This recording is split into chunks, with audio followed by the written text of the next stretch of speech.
दर्शकवृन्द नमस्कार। ओमकार टेलिभिजनको वार्तालाप कार्यक्रममा यहाँहरूलाई हार्दिक स्वागत छ। म शान्ता लम्साल। सर्वप्रथम त आज शहीद दिवस। देशका लागि आहुति दिने सम्पूर्ण शहीदमा हार्दिक श्रद्धा सुमन।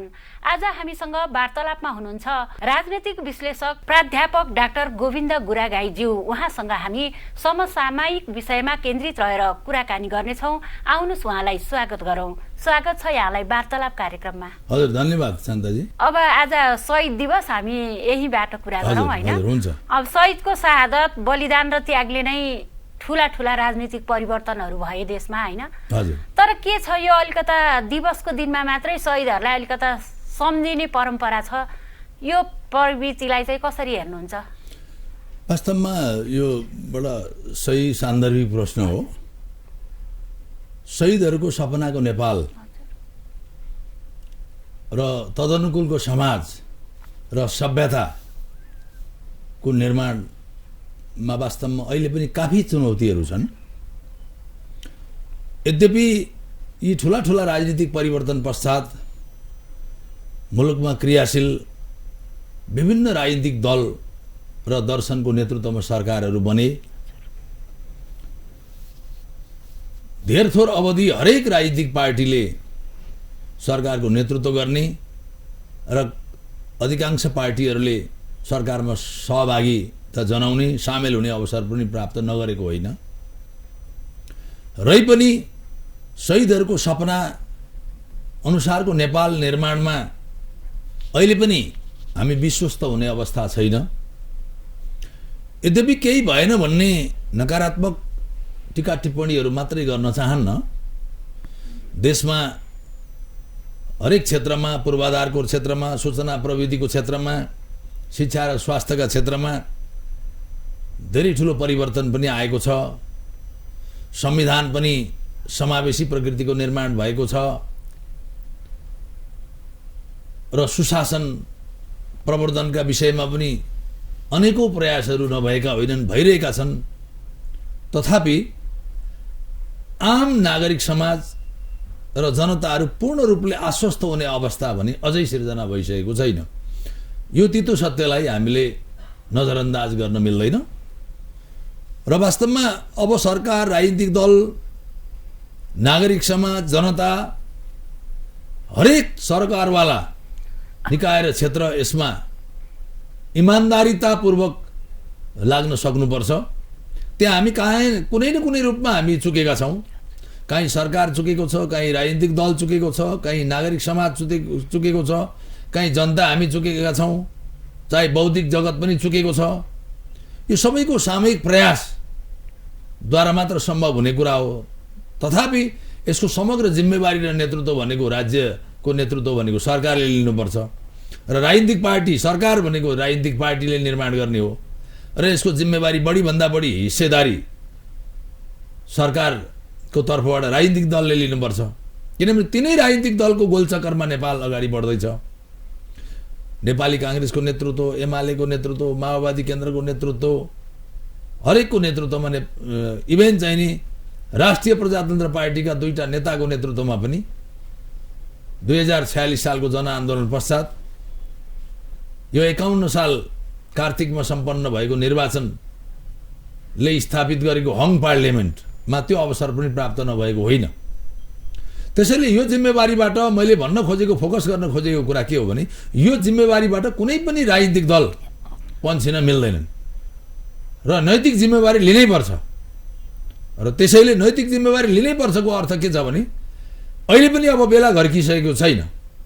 अझै पनि राजनीतिक दलहरूले वास्तवमा देश र जनताका प्रति, देश र जनतालाई केन्द्रमा राखेर कसरी हुन्छ मुलुकमा सर्वाङ्गीण विकासको आधारशिला तयार पार्नु पर्यो।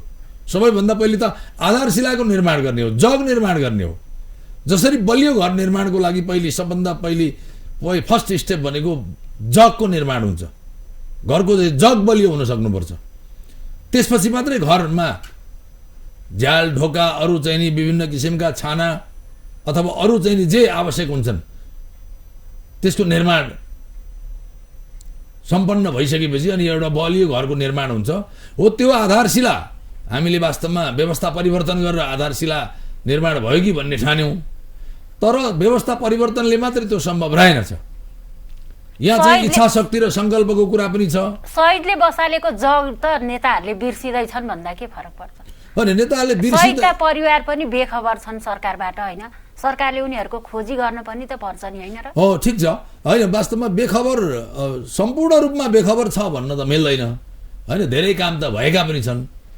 रै पनि शहीदको अपेक्षा, शहीद परिवारको अपेक्षा, शहीदको सपना, उहाँहरूले देखाएको बाटो अनुसार नेपाल अझै पनि हिँड्न सकिरहेको छैन भन्ने कुरा स्वीकार्नुपर्छ। यो स्वीकार्न सक्दा मात्रै र सुधार र परिवर्तनको सम्भव छ, होइन? कुनै पनि कुरामा जिद्दी गरेर सुधार र परिवर्तनको सम्भव हुन सक्दैन। रियलाइजेसनबाट मात्रै करेक्सन हुन्छ, अनि करेक्सन पछि त्यो रिफर्मको कुरा आउँछ। रिफर्मले चाहिँ त्यसलाई चाहिँ नि वास्तवमा त्यो अनुसारको समाज, त्यो अनुसारको चाहिँ नि जीवनस्तर, त्यो अनुसारको समृद्धि र त्यो अनुसारको चाहिँ नि सर्वाङ्गीण विकासको यात्रा प्रारम्भ हुन्छ। त्यसैले जग र आधारशिला निर्माण हामीले व्यवस्था परिवर्तन गरेर मात्रै गऱ्यौँ कि भन्ने हामी विश्वस्त भयौँ होला, तर त्यसले मात्रै सम्भव हुँदो रहेछ। त्यसका लागि चाहिँ वास्तवमा मनसा वाचा कर्मणा एउटा इच्छा शक्ति र सङ्कल्प पनि चाहिन्छ, डिटर्मिनेसन चाहिन्छ। पछिल्लो समय शहीद को हुन् को होइनन् भन्ने अन्यलता पनि छाएको छ। जस्तै राजनीतिक झडपमा मारिएकालाई पनि शहीद घोषणा गर्ने, होइन?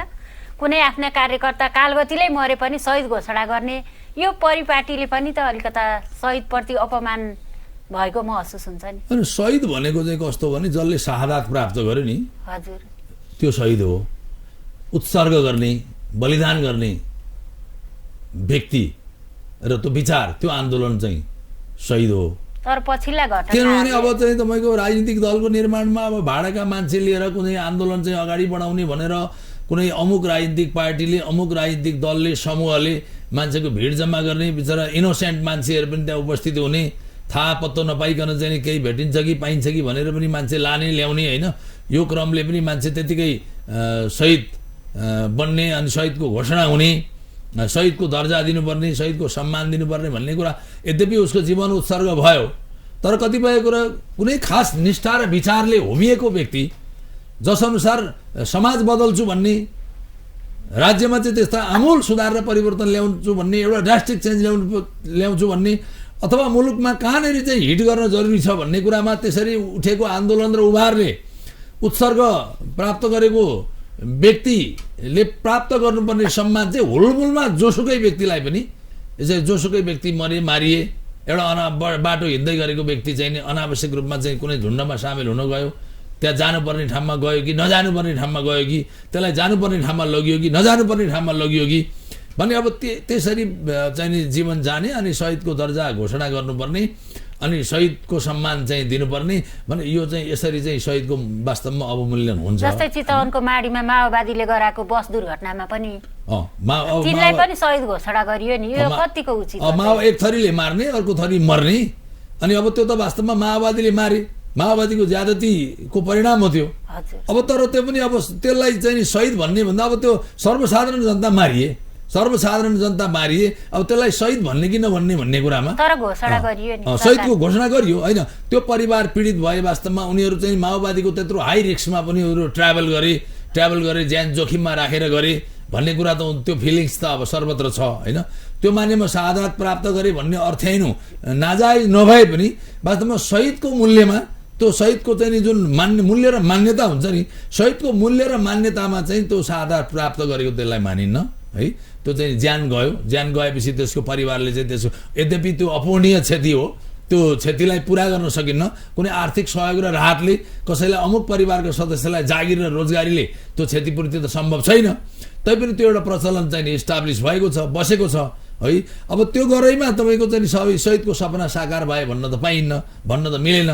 तैपनि अब त्यो नजानुपर्ने मान्छेको ज्यान गयो, त्यो त ज्यादती भयो। अब त्यस्ता चाहिँ अपराधहरू, कर्महरू पनि चाहिँ नेपाली राजनीतिमा, नेपाली समाजमा भएका छन्।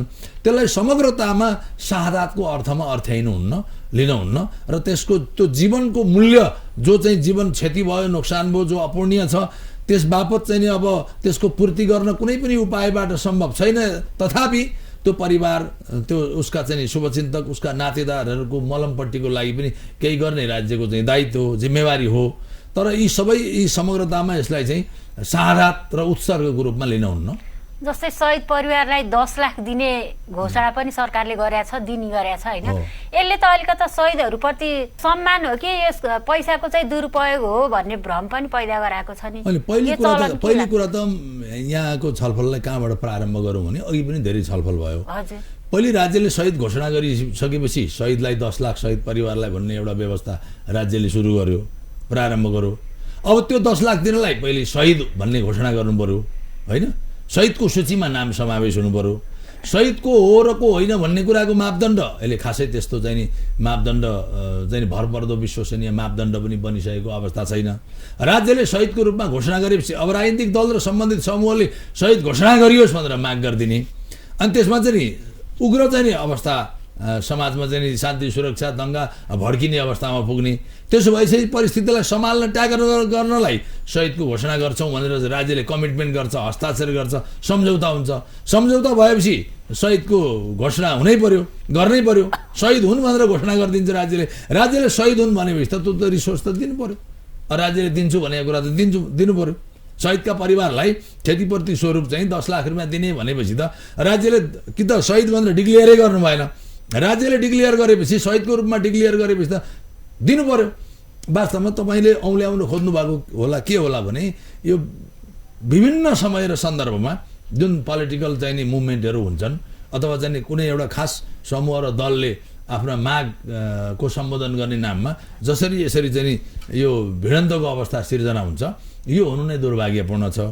यत्रो चाहिँ नेपालमा यो चाहिँ नि संविधान बनेर अहिले लागू भएको अवस्था छ, कार्यान्वयन भएको अवस्था छ। कहाँनिर सम्बोधन गर्नुपर्ने हो, कहाँनिर संशोधन गर्नुपर्ने हो भन्ने कुरा पटक पटक यो हरेक राजनीतिक दलको चाहिँ नि यो समूहगत चाहिँ नि कोल्याबोरेसनमा नि सरकार बनेको छ, साझेदारीमा सरकार चलेका छन्।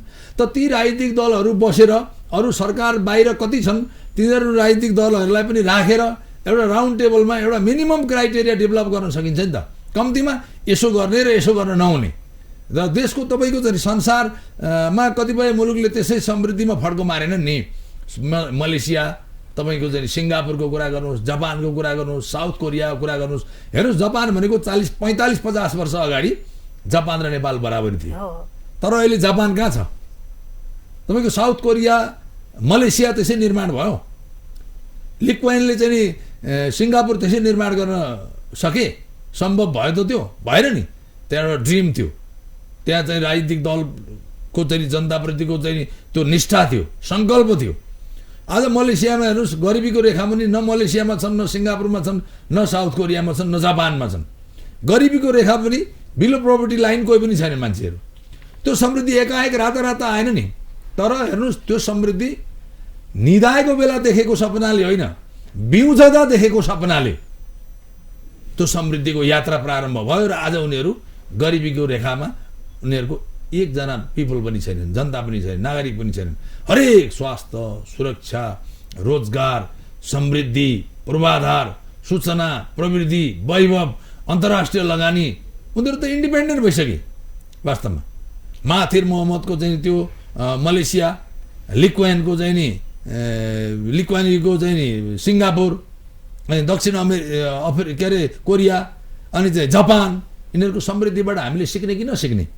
हामीले यहाँ भाषणमा मात्रै कुरा गर्ने, निर्वाचनका बेला मात्रै चाहिँ कुरा गर्ने, अनि घोषणापत्र र दस्तावेजमा मात्रै भन्ने, अनि राउन्ड टेबलमा बसेर छलफल मात्रै गर्ने, ठुला ठुला गोष्ठी र सेमिनारहरू गर्ने।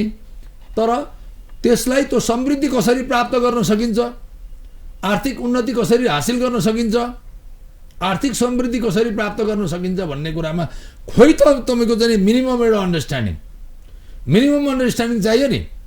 सत्तामा हुँदा त्यही राजनीतिक दलले अरूसँगको सहयोग अपेक्षा गर्ने, आह्वान गर्ने, प्रतिपक्षमा गएपछि फेरि अपोजिसन र चाहिँ सरकारमा बस्दाको व्यवहार फरक हुने। यहाँ कुनै एक अमुक राजनीतिक दललाई मैले औँल्याउन खोजिरहेको अवस्था होइन। यो चाहिँ हरेक राजनीतिक दलमा धेर थोर यो अवस्था छ र यो वास्तवमा यो गलत संस्कार हो र हामीले संस्कार बसाल्नबाट प्रारम्भ गर्नुपर्छ यो यात्रा।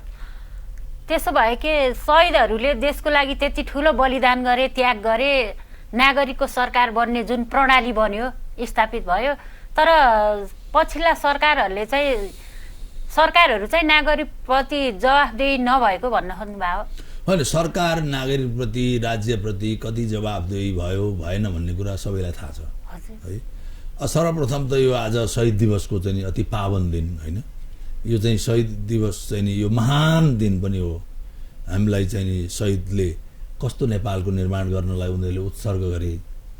अब तपाईँको चाहिँ मैले हिजो मात्रै गङ्गालाल शहीद चाहिँ महान शहीद गङ्गालालको बारेमा एउटा चाहिँ लेख पढेँ। त्यो इतिहास त हामीलाई पनि जानकारी छ। त्यो चाहिँ गङ्गालाल, दशरथचन्द्र, धर्मभक्त, शुक्रराज लगायतका आम जति पनि शहादत प्राप्त गर्ने शहीदहरू हुनुहुन्छ, वीर शहीदहरू हुनुहुन्छ, उहाँले किन आफ्नो जीवन उत्सर्ग गर्नुभयो? त्यो जीवनमा बाँच्ने रहरहरू नभएर हो र? उहाँलाई नि पारिवारिक जीवनको अधिकार थियो, परिवारसँग चाहिँ जीवन जिउने, यो समाजमा बाँच्ने, पुरा आयु लिएर बाँच्ने र समाज, सभ्यता, संसार परिवर्तन सबै देख्ने रहर थियो होला नि त। किन उहाँले उत्सर्ग गर्नुभयो त? मतलब मेरो एउटा रगतले, मेरो एउटा जीवनले मैले जीवन दिँदाखेरि अरूलाई पनि प्रेरित गर्छ। त्यसपछिलाई राज्यलाई, सरकारलाई, शासकलाई त्यसले चाहिँ प्रेरित गर्छ। र मैले जेका लागि जीवन दिएँ, जे जस्ता चाहिँ तपाईँको अन्याय अत्याचारका विरुद्धमा मेरो चाहिँ उत्सर्ग भएको छ, त्यो उत्सर्ग प्रति पश्चाताप गर्नेछन् र त्यो अवस्था आउन नदिने काम गर्नेछन् र मेरो सपना अनुसारको नेपाल निर्माण हुनेछ भनेर होइन हो नि। हो, त्यसले गर्दाखेरि ती वीर शहीदहरू, ती वीर तथा वीरङ्गना शहीदहरूप्रति म चाहिँ हार्दिक श्रद्धा सुमन अर्पण गर्दछु। तर अहिलेका राजनीतिज्ञहरूमा त्यो चेतना नै आएन के? समाज सेवाको भावनाका नाममा अर्को पुस्तालाईसम्म कमाउन नपर्ने गरेर चाहिँ धन थुपार्ने प्रवृत्ति बसेको हो। यो वास्तवमा एउटा विडम्बनाको कुरा हो। अब हिजो 46 सालको जनआन्दोलन हामीले देख्यौँ होइन, त्यसमा हामी सामेल पनि भयौँ। यद्यपि हामी चाहिँ 14-15 वर्षका उमेरका थियौँ, 16-17 वर्षका थियौँ होला। तर पनि कस्तो हो भने नि, तपाईँको एउटा कसरी यसलाई बुझौँ भने नि, यो राजनीतिक दलमा चेतै आएन, चेतनै भएन भनेर पनि होइन क्या। यो एक किसिमको थेतर प्रवृत्ति हो राजनीतिक दलहरूमा। अब त्यो राजनीतिक दल भनेर समग्रतामा पोलिटिकल पार्टीहरूलाई यसलाई मुस्ने कुरा पनि भएन। किन राजनीतिक दलमा चाहिँ तपाईँ होइन, एउटा पोलिटिकल पार्टी साङ्गो पाङ्गो समष्टिगत रूपमा चाहिँ दोषी छ भन्न पनि हुन्न। पोलिटिकल पार्टीका केही नेताहरू होलान्, केही व्यक्तिहरू होलान्, केही क्याडरहरू होलान् होइन। तर पनि त्यो हरेक राजनीतिक दलमा यसरी देशप्रति निष्ठा भएका, इमान्दारिता भएका मान्छेहरू छन्। नेपाली काङ्ग्रेसमा छन्, एमालेमा छन्, माओवादीमा छन्, तराई मधेसका पार्टीमा छन्, सबैमा छन्।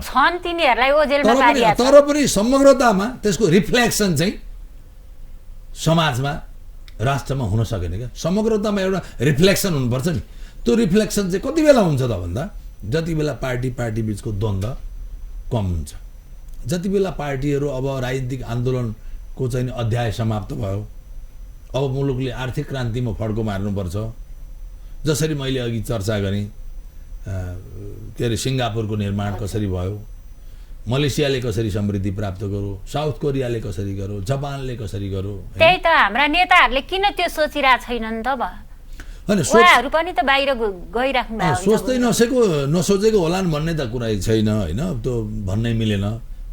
सबैको चाहिँ कार्यक्रम छ, घोषणापत्र छ, नीति छ, व्यवहार छ, अनुभव छ, चाहिँ नि त्यो किसिमको चाहिँ नि सङ्कल्प होला। तर पनि मैले अघि भनिसकेँ नि, यो सबैभन्दा ठुलो कुरो सत्तालाई नै केन्द्रबिन्दुमा राखेर सत्ता नै सर्वोपरि हो भन्ने चाहिँ ठान्दाखेरि जसरी हुन्छ सत्तामा पुग्नै पर्ने, सत्तामा पुगेपछि चाहिँ नि टिक्नै पर्ने, आफूले चाहेको अवधिसम्म रहनै पर्ने, त्यसपछि चुनाव पनि चाहिँ नि चुनावमा पनि फेरि विजय हासिल गर्नै पर्ने, एक्लै चाहिँ चुनावमा भाग लिएर हुन्छ कि अनि गठबन्धन गरेर हुन्छ कि कसरी गरेर हुन्छ कि फेरि बहुमत प्राप्त गर्ने कोसिस गर्नै पर्ने, नआए पनि चाहिँ नि विभिन्न पार्टीसँग मिलिजुली गरेर सरकार बनाउनै पर्ने, अनि उसको सट्टामा अर्कोले पनि विकल्पको रूपमा आफूलाई प्रस्तुत गरिहाल्ने, तुरुन्तै चाहिँ नि सत्तामा पुग्न चाहने भन्नेपछि यो अवस्थाले गर्दाखेरि नि यो मानसिकतामा पनि परिवर्तन आउनु जरुरी छ।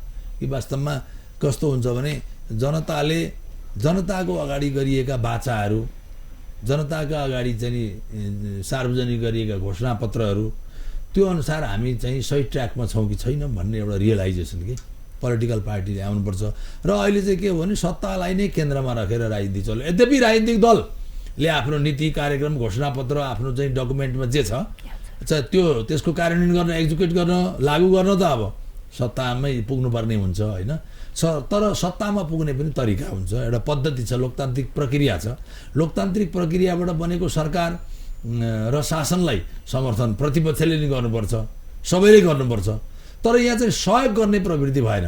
अनि राज्यले पनि सहयोग लिन नसक्ने, अनि चाहिँ के अरे सरकारले पनि सहयोग लिन नसक्ने र सरकारलाई पनि अपोजिसनले सहयोग नगर्ने, जतिखेर पनि असहयोगै गर्नुपर्ने।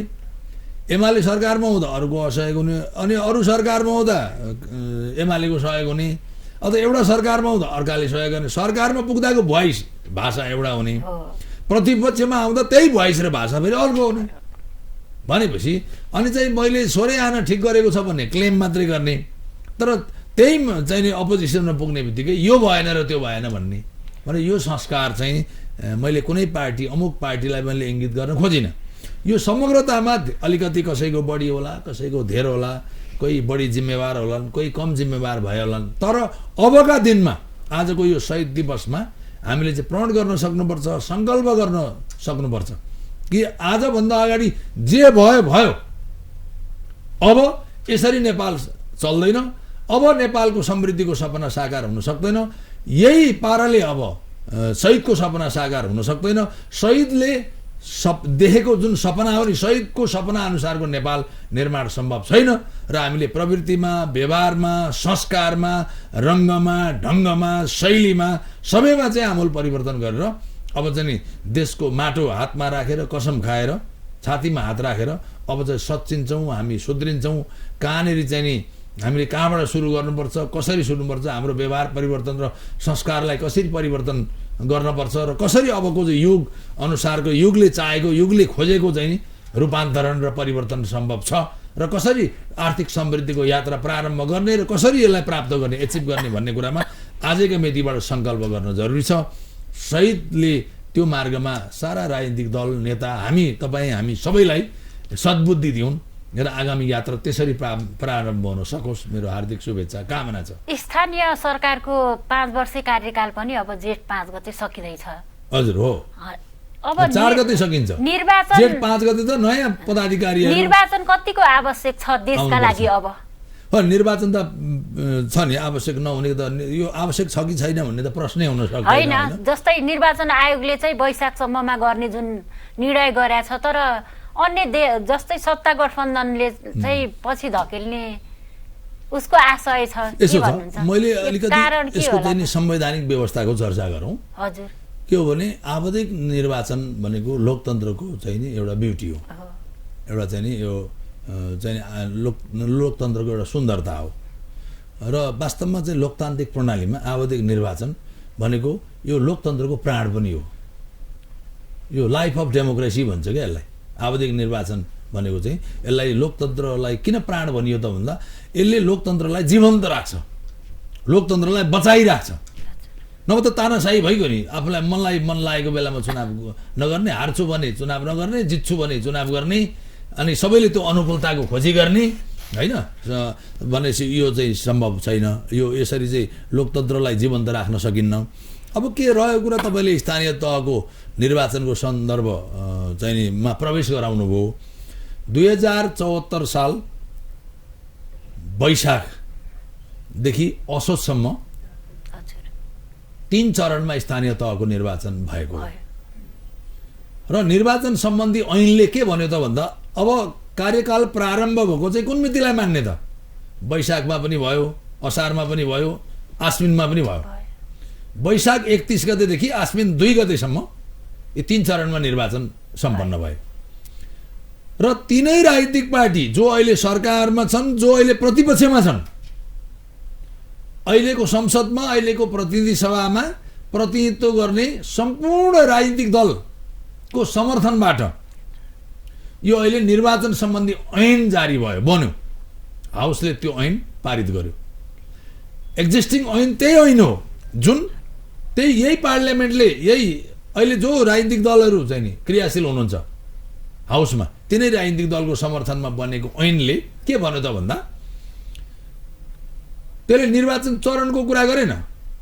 निर्वाचनमा चाहिँ यो 2074 साल ज्येष्ठ 5 गते त्यहाँ चाहिँ बहाली प्रारम्भ भएको हुनाले अब जेठ 5 गतेको मितिलाई बटम लाइन मान्यो भनेपछि कार्यकाल प्रारम्भ भयो 74 साल जेठ 5 गतेबाट। अनि हाम्रो संविधानले के व्यवस्था गर्यो 5 वर्षमा निर्वाचन हुन्छ। हाम्रो ऐनले पनि त्यही व्यवस्था गर्यो। संविधान बमोजिम ऐन बन्ने हो। त्यतिखेर यी सब कुराहरू उठेनन्। अनि यसको मतलब के हुन्छ त भन्दा 74 साल ज्येष्ठ 5 गते प्रारम्भ भएको 5 वर्ष अवधि कहिले पुग्छ भन्दा 79 साल ज्येष्ठ 4 गते पुरा हुन्छ। यसको मतलब 79 साल ज्येष्ठ 5 गतेबाट स्थानीय तहका नयाँ पदाधिकारीहरूले शपथ लिन्छन् र पद बहाली गर्छन् र कार्यारम्भ गर्छन्, जिम्मेवारी सुरु गर्छन्। त्यही कुरालाई मध्यनजर गर्दै निर्वाचन गर्नुपर्ने जरुरी छ, निर्वाचन गर्नुपर्ने हुन्छ। अब अहिलेको चाहिँ राजनीतिक बजारमा जे कुरा उठेको छ सबैले आफ्नो विचार, अब संविधानका जानकारहरू, कानुनविदहरू, राजनीतिज्ञहरू, सरकार, प्रतिपक्ष, निर्वाचन आयोग, बौद्धिक समुदाय हैन, यी सबैबाट अथवा नागरिक समाज अथवा सचेत नेपाली नागरिक सबैबाट यो अहिले खुलदुली बहस प्रारम्भ भएको छ। तर पनि बहस आफ्ना चाहिँ आफूलाई लागेको तर्क गर्ने एउटा कुरा हो, तर त्यसको ग्राउन्ड रियालिटी भनेको अर्कै हो। ग्राउन्ड रियालिटी त तपाईको एउटा, मेरो अर्को, अर्काको अर्को हुँदैन नि। सरकारको एउटा, अपोजिसनको अर्को हुँदैन नि।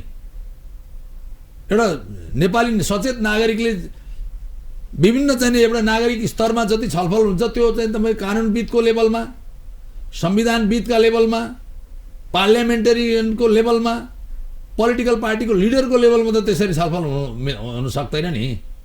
उनीहरू त जिम्मेवार हुनुपर्छ नि जसले ऐन बनाए।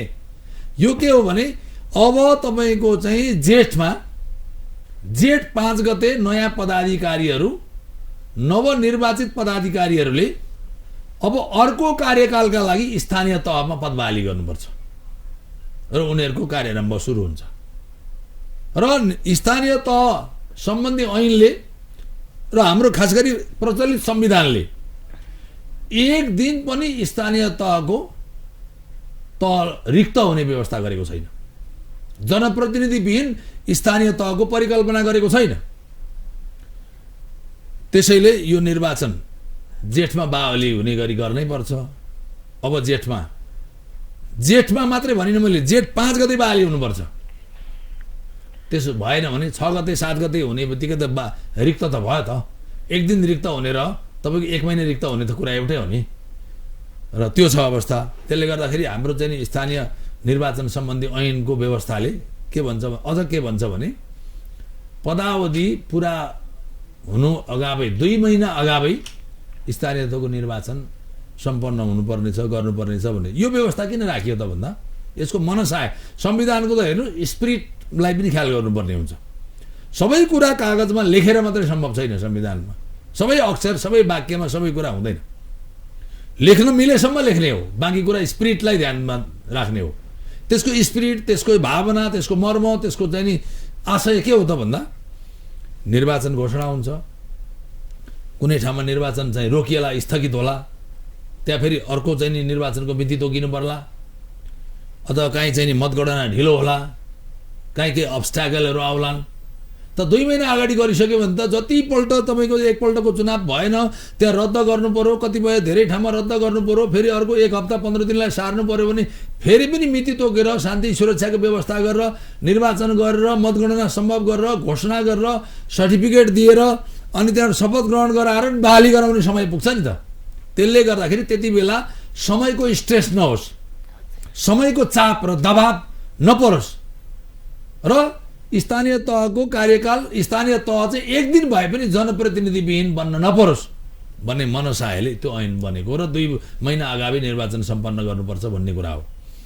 त्यो कारणले गर्दाखेरि निर्वाचन अब 2 महिना होला, 1 महिना होला, 5 दिन होला, 7 दिन होला, जे होस् जेठमा नयाँ निर्वाचित पदाधिकारीले बहाली गर्ने गरी चुनाव हुनुपर्छ, हुन्छ।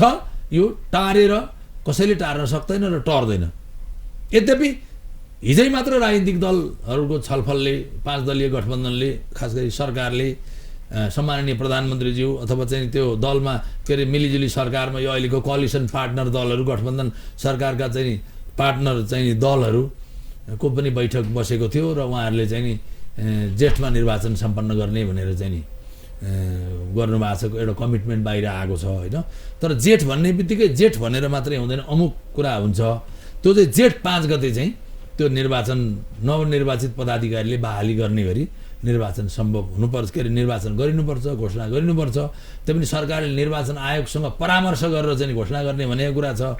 अब सरकार र निर्वाचन आयोगको बिच एउटा अन्डरस्ट्यान्डिङ होला, त्यो अन्डरस्ट्यान्डिङ हुन्छ। अब आशा गरौँ अब हिजोभन्दा अगाडिका दिनका जस्ता बहस र छलफल अब राजनीतिक बजारमा छैनन्। अब निर्वाचन हुने गर्ने र गराउनेतर्फ चाहिँ नि सरकार, निर्वाचन आयोग, सबै सरकारवाला निकायहरू को चाहिँ एउटा कमिटमेन्ट जस्तो आएको छ। त्यसैमा हामी विश्वास गरौँ कि अब निर्वाचन चाँडै हुन्छ र जेठमा चाहिँ नि उचित दिनमा अथवा संविधान र कानुनले व्यवस्था गरे बमोजिम नवनिर्वाचित स्थानीय तहका पदाधिकारीले बहाली गरी कार्यारम्भ गर्नेछन्। हामी त्यसमा विश्वस्त रहौँ। दर्शकवृन्द, कुराकानीको क्रम जारी नै रहनेछ। अहिलेलाई भने छोटो विश्राम।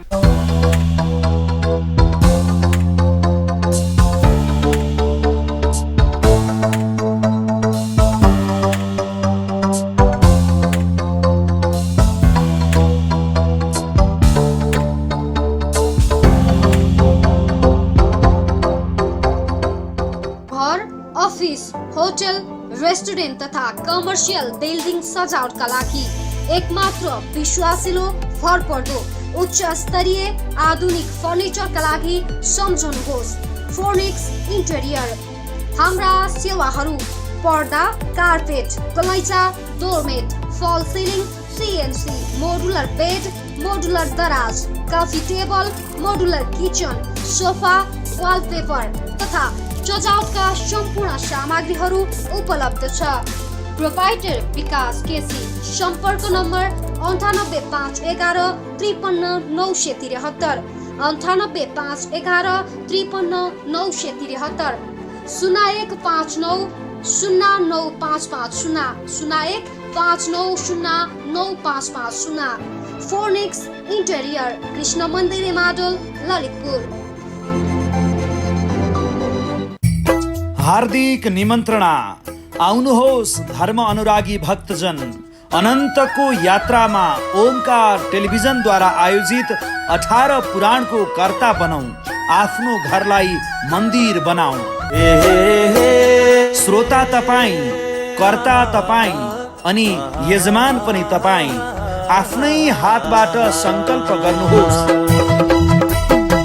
2078 मङ्सिर महिनाको 28 गते मङ्गलबार जुरेको पुराण चक्रलाई मध्यनजर गर्दै गणेश पुराणबाट सुरु गरिएको 18 पुराणहरू मत्स्य पुराण, मार्कण्डेय पुराण, श्रीमद् भागवत पुराण, भविष्य पुराण, ब्रह्म वैवर्त पुराण, ब्रह्माण्ड पुराण, ब्रह्मा पुराण, वामन पुराण, विष्णु पुराण, वराह पुराण, शिव पुराण, अग्नि पुराण, नारद पुराण, पद्म पुराण, लिंग पुराण, गरुड पुराण, कूर्म पुराण, स्कंद पुराण। विद्वान वक्ताहरूका मुखार वृन्दबाट ओमकार टेलिभिजनमा सुन्ने अवसर। आफ्ना पितृहरू तारिदिनुस् भनेर अरू कसैलाई जिम्मा लगाउने होइन। तपाईका पितृहरूले तपाईबाटै आश गरिरहेका हुन्छन्। सक्नेले महायज्ञमा प्रयोग हुने सामग्री आफै अर्पण गर्नुहोस्। नसक्नेले घरमै आफ्नो पूजा कोठालाई मण्डप बनाउनुहोस्। दैनिक प्रातः कालमा मण्डप पूजन, पाठ पारायण र रुद्राभिषेक, साथै दिवा कालमा कथा श्रवण एवं साँझमा हुने सन्ध्या आरतीमा शरीक हुने अवसर नगुमाऊ। घरमा लगाए खर्चमा लाख लाख, ओमकारमा कर्ता बने ब्राह्मण भोजनको लागि मात्र एक छाक। अरे बाबा आमा, मसँग छैन भनेर चिन्ता नगर्नुहोला, हामी सबैलाई समेट्छौँ। हुनेले दान, नहुनेले हे भगवान। ओमकार टेलिभिजन हजुरको आफ्नै परिवार समान। अहिले नै टेलिफोन गरी नाम टिपाउन सक्नुहुनेछ 0114117574 985110 04319। आउनुहोस्, ओमकारमय हातेमालो गरौँ। Strong connection build strong relation. Uninterrupted connection. Uninterrupted learning. Non-stop communication. Non-stop uploading. Non-stop downloading. Faster streaming. Faster gaming. Do whatever you think, because this is Dish Homes FiberNet.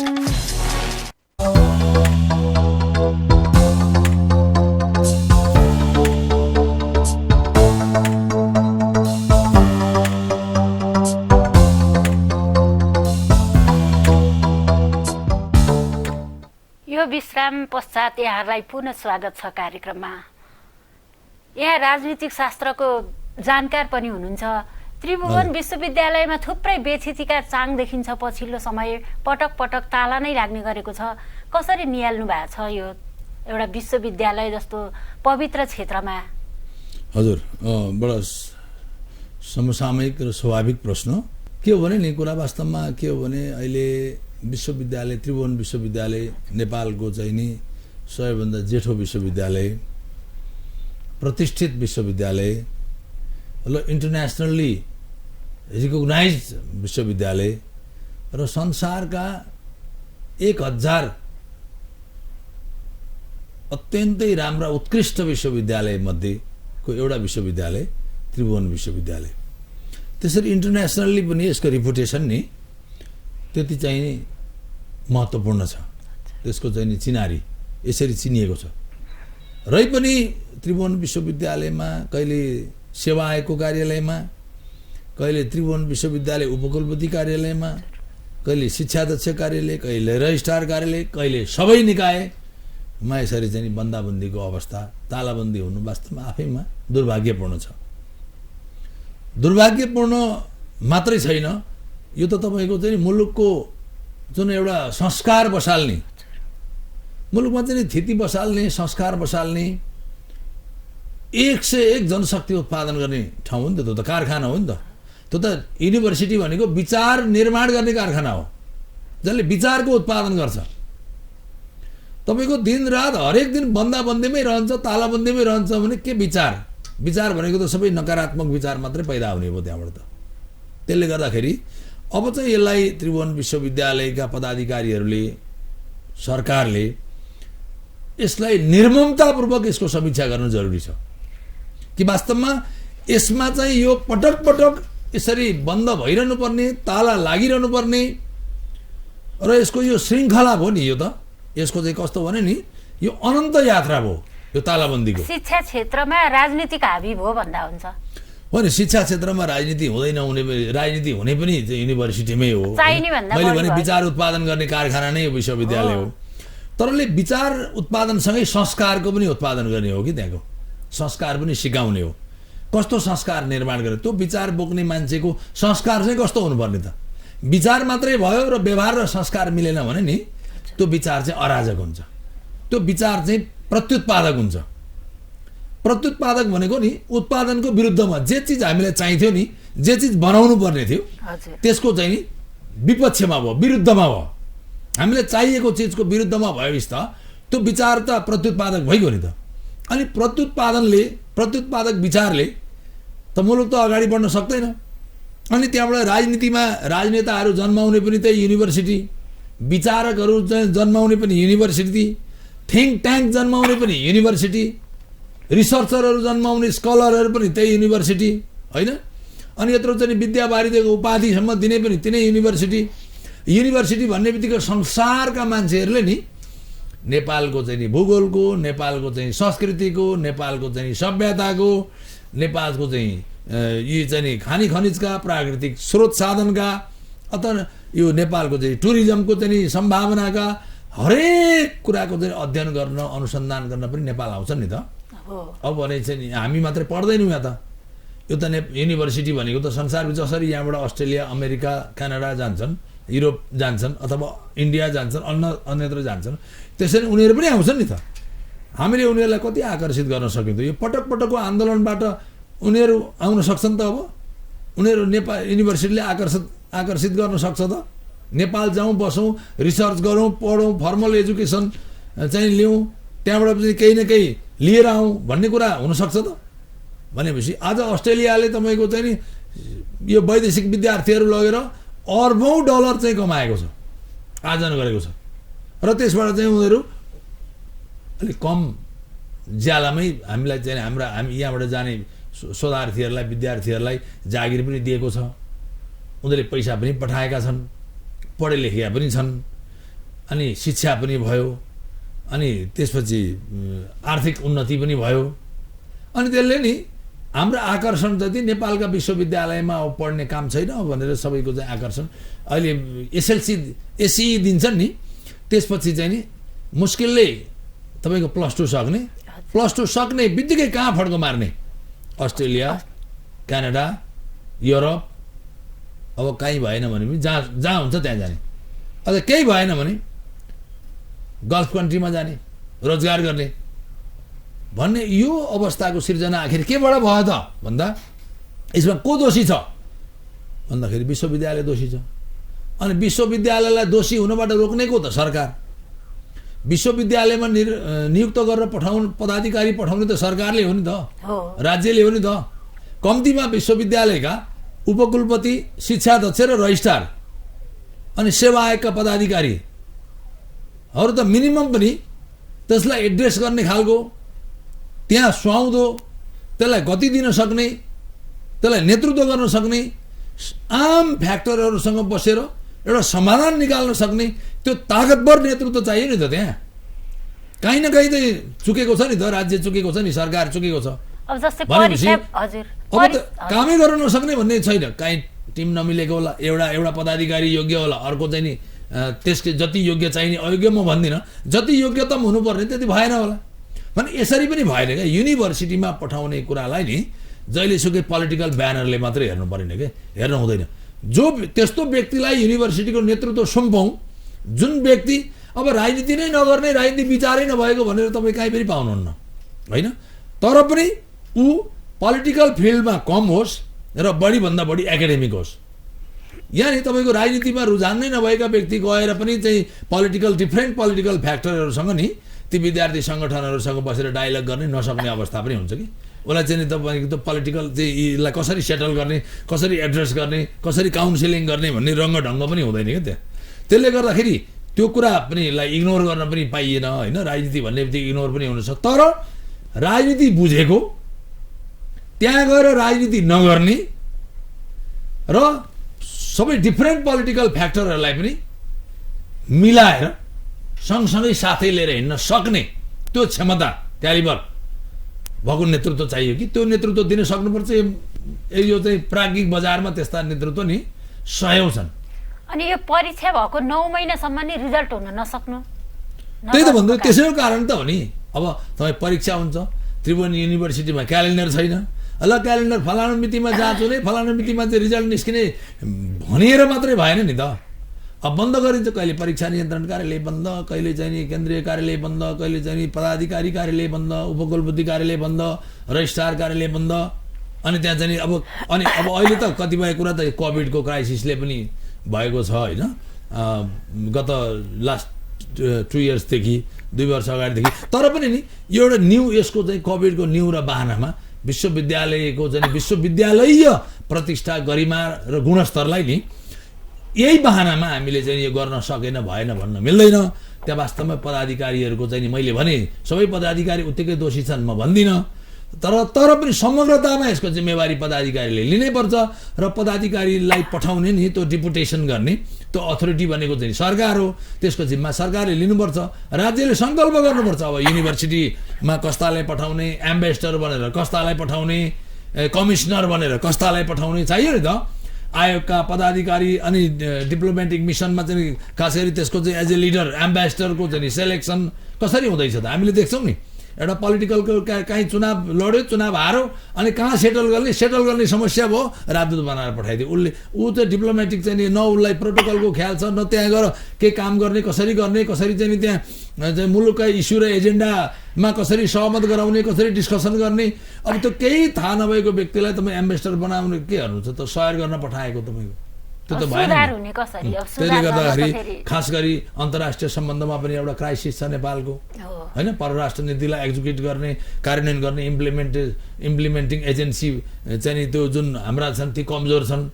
अब हाम्रो चाहिँ त्यसमा लिडिङ चाहिँ नि रोल गभर्मेन्टको foreign मिनिस्ट्रीले गर्नुपर्ने, minister मात्रै गरेर हुँदैन, त्यहाँ पठाउनु पर्ने राजदूतहरू पनि त्यही अनुसारको प्रोफेसनल चाहिँ क्यालिबर भएको क्षमता भएको, त्यसरी प्रोफेसनल्ली चाहिँ नि क्षमता भएको, क्षमतावान प्रतिभावान मान्छे पठाउनु सक्नु पर्यो नि त, त्यस्तो छान्नु पर्यो नि त। विश्वविद्यालयभित्रको यो विकृति हटाउन त चुनौती थुप्रै छन्, चुनौती थुप्रै छन् है। तर नि चुनौती होइन, मैले भनिहालेँ सुधार गर्न अक्सफोर्डमा चुनौती थिएन होला, हार्वर्डमा चुनौती थिएन होला थियो होला नि त। अक्सफोर्ड युनिभर्सिटीको कुरा, हार्वर्ड युनिभर्सिटीको कुरा, क्याम्ब्रिज युनिभर्सिटीको कुरा, टोकियो युनिभर्सिटीको कुरा, यति भनेर मात्रै नजिकै हेरौँ दिल्ली युनिभर्सिटीको कुरा। अब बनारस हिन्दू विश्वविद्यालय बिएचयुको चाहिँ प्रतिष्ठा हेर्नुहोस् अगाडिको। के हो भने नि त्यो तपाईँको चाहिँ चुनौतीको चाङ छ भनेर मात्रै हुन्न कि त्यही चुनौतीको चाङलाई सम्बोधन गर्ने सक्ने तागत र सामर्थ्य पो चाहियो त्यहाँ। त्यो तागत र सामर्थ्य चाहिँ तपाईँको चुनौतीकै बिचबाट सफलता खोज्ने हो नि त। तपाईँ समस्या नै भएन, चुनौती नै भएन भने त के चाहिँ गर्नुहुन्छ त तपाईँले।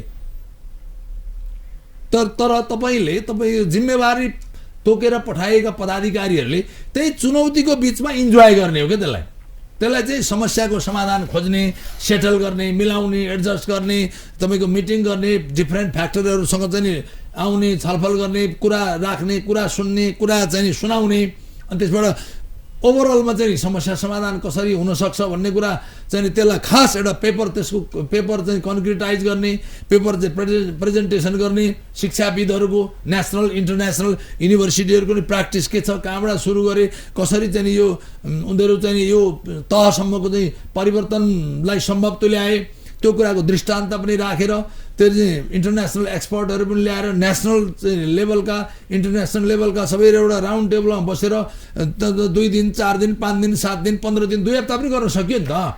त्यही त यही राज्यकै बेथितिका कारण त दैनिक 1500 को हाराहारीमा युवा चाहिँ विदेशी नै बाध्य छन्। विदेशी नै मात्रै होइन, खाडीमा गइरहेछन्, खाडीको राप र तापमा जलेर बिचरा कति बन्द बाकसमा आउनु परेको छ, कतिको परिवारमा रुवाबबासी छ, चिच्याड छ, अनि उनीहरू फेरि व्यवस्था पनि छ, यहाँ बसेर कुनै त्यसको चाहिँ नि रोजगारको अवसर पनि छैन। सामान्य साक्षर छन्, पढे लेखेका छन्, रोजगारको अवसर छैन, त्यसको चाहिँ इज्जत पनि छैन, मर्यादा पनि छैन, निराशा फ्रस्ट्रेसन छ जताततै हेर, अनि त्यो एउटा गलत कुलतमा चाहिँ मान्छे लाग्न बाध्य छ, लागेको छ होइन।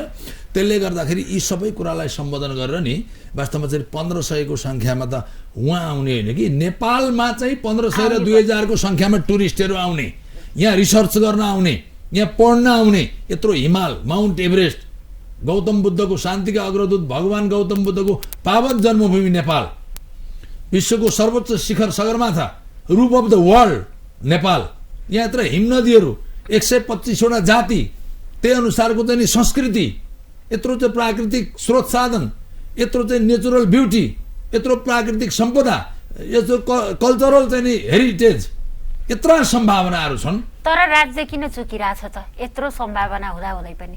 होइन त्यो त अब हेर्नुहोस्, अब यो मैले भनिहालेँ, यो सङ्कल्पको आवश्यकता छ, त्यसमा चाहिँ एउटा इच्छा शक्ति चाहिन्छ, विल पावर चाहिन्छ। हेर्नुहोस् सधैँ नि पोलिटिकल पार्टिजले नि सधैँ म चाहिँ सुरु कसैले गर्नुपर्छ कि, अब सबैले मिलेर सुरु गरौँ त। त्यसो भए ल कुनै एउटा पार्टीले निर्मम रूपमा चाहिँ यसको समीक्षा गरेर निर्मम स्टेप चालेर म चाहिँ निर्मम कदम चाल्छु मुलुकका लागि, बरु म अनपपुलर हुनु पर्यो, अनपपुलर होस् भन्यो भने त्यो अनपपुलारिटीको खतराले भोलि चुनावमा चाहिँ नि स्विप हुन्छ, चुनावमा साफ हुन्छ, पराजित हुन्छ भन्ने भयले नि त्यो सुरु नगर्ने र जुनसुकै कुरामा नि के चाहिँ घोषणा गर्दाखेरि अलिकति पपुलारिटी आउँछ र भोट आउँछ भन्ने कुरामा मात्रै हामी केन्द्रित भयौँ, हाम्रा राजनीतिक दलहरू केन्द्रित भए र हामीले पनि हामीसँग सरोकार राख्ने सम्बन्धित भएका राजनीतिक दलहरूलाई चाहिँ हामीले पनि त्यसरी नै सुझाव दियौँ होला होइन, कसरी हुन्छ भोट बटुल्ने चुनाव जित्ने भनेर।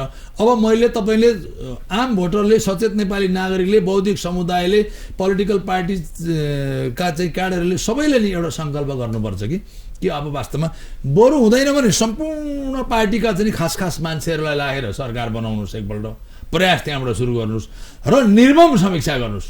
त्यसो भए त दोष र चाहिँ जस र अबजसको भागी त सबै राजनीतिक दल भयो नि त।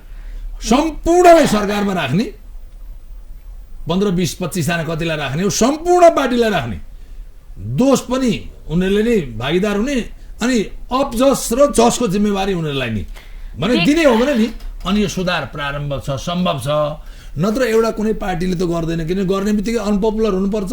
अब म यो शान्ति सुरक्षाका लागि, यहाँ सुशासनका लागि, यहाँ चाहिँ भ्रष्टाचार निवारण नियन्त्रणका लागि कतिलाई चाहिँ त्यो रोक्नुपर्ने होला, कतिलाई जोगाउनु पर्ने होला, कतिलाई बचाउनु पर्ने होला, नत्र चुनावमा पराजित भइएला होइन, त्यो समूहको भोट नआउला भन्ने कुरा छ। धेरै कुरा छ नि त, विकृति एउटा कुरामा मात्रै छैन, शिक्षा लगायत थुप्रै धेरै कुरामा छ। मैले भनिहालेँ अब जस्तै विकास निर्माणका कामहरू त्यस्तै अलपत्र छन् होइन, जयनगर जनकपुर रेल त्यतिकै उद्घाटन गरियो, त्यतिकै छ उद्घाटन शिलान्यास गर्दै भइहाल्यो। अब यस्तो गलत कल्चर, पुलहरू, जलविद्युत आयोजनाहरू अलपत्र छन्, बनेका कामहरू पनि दिगो खालका छैनन् होइन, पुलहरू भाँचिएका घटनाहरू कति आइराखेको छ। जस्तै अहिले यो पछिल्लो समय पनि यो कोरोना संक्रमणकै कारण सबै क्षेत्र खुल्ला छ, तर विद्यालय नै तारो बनेको छ के।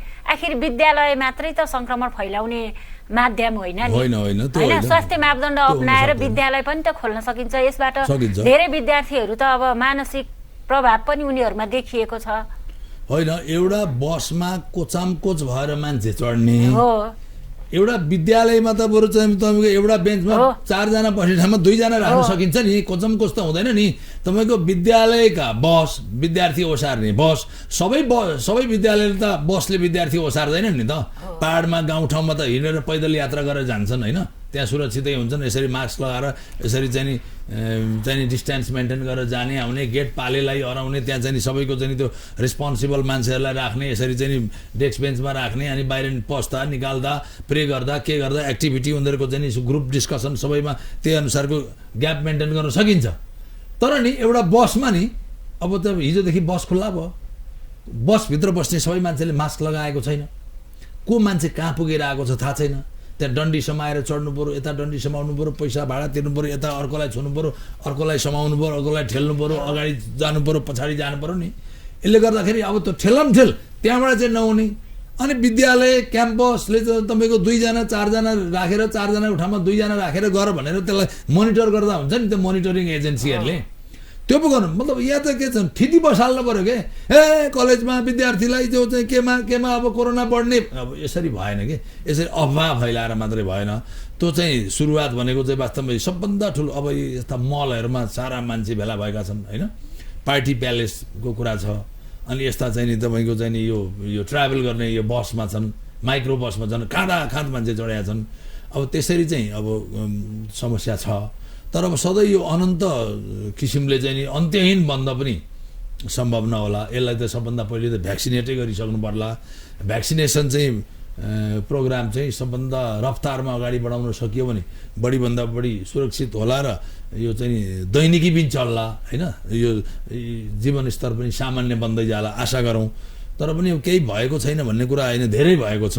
अब नेपालमा चाहिँ तपाईँको 60%, 70%ले पनि पहिलो डोज चाहिँ भ्याक्सिन पाइसकेका छन्, अरूले पनि दोस्रो डोज पनि तपाईँको 40-50% भन्दा बढी भइसक्ने चाहिँ नि सूचना आएको छ र यथार्थ पनि हो। अब त्यस्तै तेस्रो डोज पनि धेरैले लाउँदैछन्, अब विद्यार्थीहरूलाई पनि लाग्दैछ। ठिक छ, पोजिटिभ सकारात्मक कुरालाई सकारात्मक रूपमै लिएर जाउँ। तर सबभन्दा ठुलो कुरा नि आज फेरि शहीद दिवस पनि भएको हुनाले फेरि म भन्छु कि यो सारा पोलिटिकल पार्टीहरू जसले शहीदको सम्मान गर्नुहुन्छ, शहीदको प्रति चाहिँ जो वफादार हुनुहुन्छ, शहीदप्रति चाहिँ जुन निष्ठा र भक्ति दर्शाउनुहुन्छ र हरेक भाषणमा चाहिँ शहीदको सपना, शहीदको चाहिँ नि कुरा गौरव गाथा गाएर चाहिँ मौन धारण गर्ने, त्यसै सम्झने भन्ने कुरा नि यो शहीद दिवसको दिन पारेर मात्रै यो गर्ने होइन क्या, यो औपचारिकतामा मात्रै सीमित भयो।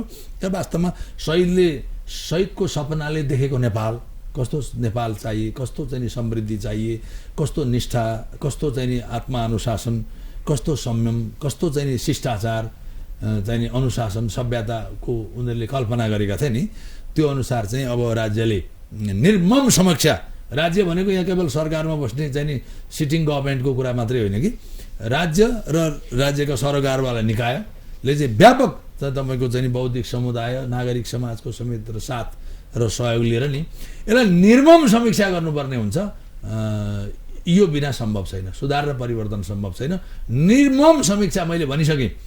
पोलिटिकल पार्टिजले चुनावमा टार्गेट गरेर म हार्छु भन्ने कुराभन्दा माथि उठेर म हारौँ तर म देशलाई हार्न दिन्न, म समाजलाई हार्न दिन्न र राष्ट्रको शिर म चाहिँ नि निहुरिन दिन्न, झुक्न दिन्न, उचो राख्छु भन्ने चाहिँ सङ्कल्प गरेर कसम खाएर प्रमिस गरेर चाहिँ नि सुधार र परिवर्तन प्रारम्भ गर्ने हो भने नि सम्भव छ।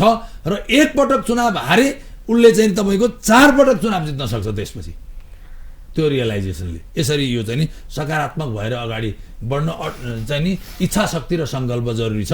यो इच्छा शक्ति, यो अठोट र सङ्कल्प आजको दिनले सबै राजनीतिक दललाई चाहिँ नि प्रेरणाको रूपमा यसलाई चाहिँ नि प्रदान गरौँ, प्रेरणा दिउन्, मेरो चाहिँ हार्दिक चाहिँ कामना छ। स्टुडियोसम्म आएर आफ्ना महत्त्वपूर्ण भनाइहरू चाहिँ दर्शकमा पुर्याउने अवसर प्रदान गर्नुभयो, यहाँलाई धेरै धेरै धन्यवाद। धन्यवाद शान्ताजी। मेरो शहीद दिवसको आज पावन दिनमा म फेरि पनि भन्छु, वीर तथा अमर वीरङ्गना शहीदहरूप्रति चाहिँ भावपूर्ण श्रद्धा सुमन अर्पण गर्दछु र उहाँहरूको चाहिँ नि अनन्त शान्तिको कामना गर्दै उहाँहरूको दिव्य आत्मालाई अनन्त शान्ति मिलोस् र उहाँहरूको सत्प्रेरणा र मार्ग र सपना अनुसारको नेपाल र विश्व जगतमा त्यो किसिमको शिष्टाचार, भाइचारा, सभ्यता, समृद्धि, एकता र हार्दिकता अनि सद्भावनाको चाहिँ विकास सम्भव हुन सकोस्, हार्दिक कामना छ। दर्शकवृन्द, हामीसँग भर्खरै वार्तालापमा हुनुहुन्थ्यो राजनीतिक विश्लेषक प्राध्यापक डाक्टर गोविन्द गुरागाईज्यू। उहाँसँग समसामयिक विषयमा गरिएको कुराकानी यही सकिएको छ। म लगायत वार्तालाप टिमलाई बिदा दिनुहोस्। ओमकार टेलिभिजन हेर्दै रहनुहोला। नमस्कार।